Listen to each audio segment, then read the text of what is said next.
বাংলাদেশের জনপ্রিয় অভিনেত্রী আজমেরী হক বাঁধন। সামাজিক যোগাযোগ মাধ্যমেও তিনি সক্রিয় থেকে সংযুক্ত থাকেন ভক্তদের সঙ্গে। নিয়মিতই দেশের সমসাময়িক পরিস্থিতি, ব্যক্তিজীবনের অনেক কিছুই ভক্ত অনুসারীদের সঙ্গে ভাগ করে নেন।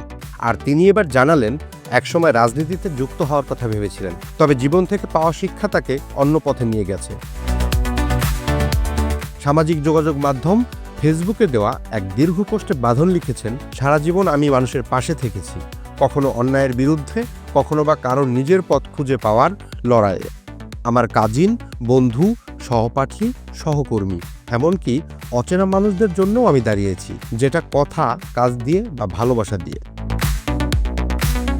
অনেকদিন রাজনীতি করার কথা ভেবেছেন উল্লেখ করে তিনি বলেন, অনেকদিন ভেবেছিলাম আমার পথ রাজনীতি। আনিসুল হকের নির্বাচনী প্রচারণায় কাজ করেছি, 2018 সালের জাতীয় নির্বাচনের প্রচারণায় যুক্ত থেকেছি।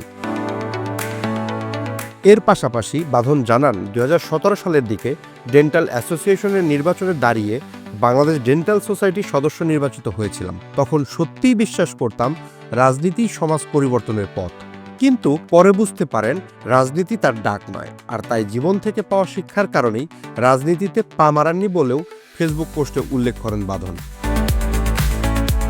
তিনি জানান, জীবন আমাকে অন্য শিক্ষা দিয়েছে। সময়ের সঙ্গে বুঝেছি রাজনীতি আমার ডাক নয়। আমি স্বাধীনতার স্বাদ পেয়েছিলাম, আর একবার স্বাধীনতার স্বাদ পেলে অন্ধভাবে নির্দেশ মেনে চলা আর সম্ভব হয় না।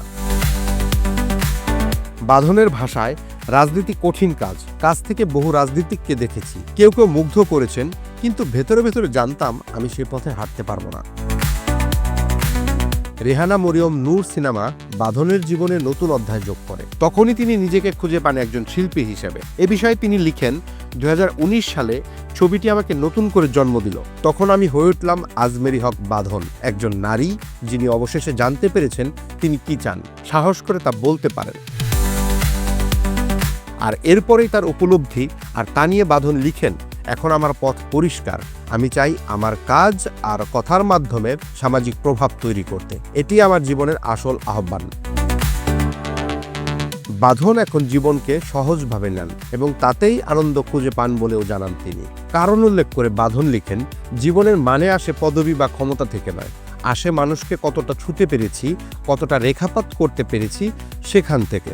আমার শিল্প, কাজ যদি পৃথিবীতে সামান্য হলেও মমতার ছাপ রেখে যেতে পারে, ওইটাই হবে আমার জয়। পোস্টের একেবারে শেষে বাঁধন লিখেছেন, আমি শাসন করতে চাই না, কাউকে নিয়ন্ত্রণ করতে চাই না, শুধু সৃষ্টি করতে চাই, ভালোবাসতে চাই, আর এমন এক পৃথিবী রেখে যেতে চাই যেখানে মানুষ হয়ে ওঠা যায়, এটুকুই যথেষ্ট।